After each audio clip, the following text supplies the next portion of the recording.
If Jose Mourinho had De Bruyne, Salah and Lukaku, then Pep Guardiola had Eto'o, Kroos and Sancho.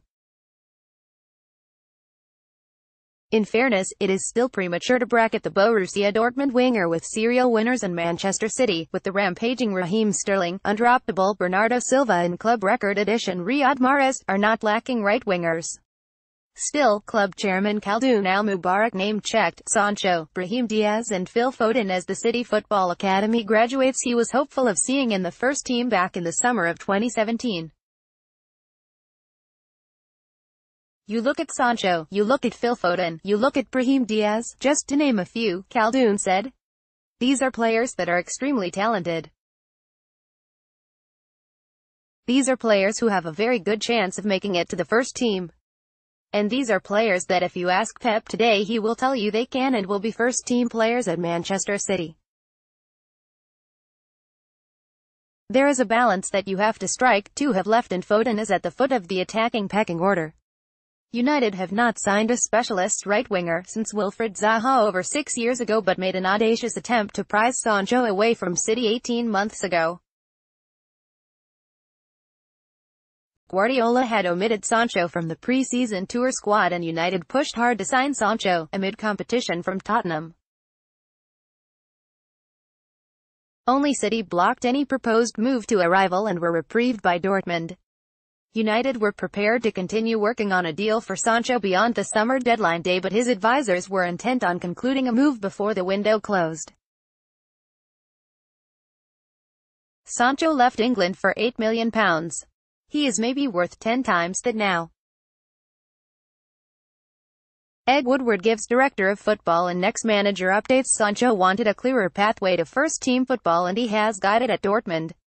Sancho has already played 41 times for Dortmund and could play a pivotal role in ending Bayern Munich's domestic hegemony. Dortmund are 5 points clear at the Bundesliga summit.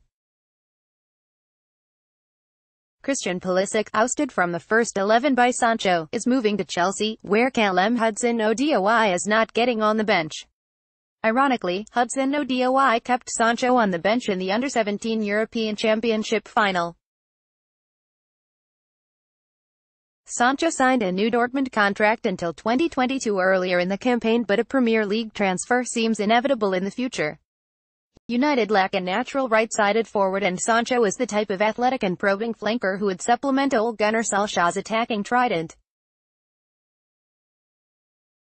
Woodward sends Ole Gunnar Solskjaer a message. Solskjaer was flanked by Ryan Giggs, David Beckham and Cristiano Ronaldo during his United playing career and excelled on the flank in Beckham's absence during 2002-03. His appreciation of wingers has been patent over the last 8 weeks as caretaker coach. Only United's crossing is erratic. We had loads of crosses but movement wasn't there, Solskjaer lamented after the Paris Saint-Germain defeat. Mourinho coveted a natural winger and was denied one. If Solskjaer is to embrace United's wing play identity they require another one. In this breakthrough season, Sancho has already tallied 13 assists, 4 more than United's talismanic Paul Pogba. Yes, it is the Bundesliga, but Sancho only turns 19 next month and has a Camberwell kid thriving abroad. Sancho was back in London with Dortmund against Tottenham. City have first refusal on Sancho should Dortmund ever accept a fee, and also inserted a 15% sell-on clause. City insisted Brahim Diaz's sell-on clause percentage would rise to 40% if he were to join another Manchester club. United also have a teenage left-footed, right-sided winger in Heath Chong whose development Solskjaer is mindful of. We are looking to strengthen the squad, Solskjaer conceded. And then again we have so many young players to take a step up for next season, there is bound to be room for a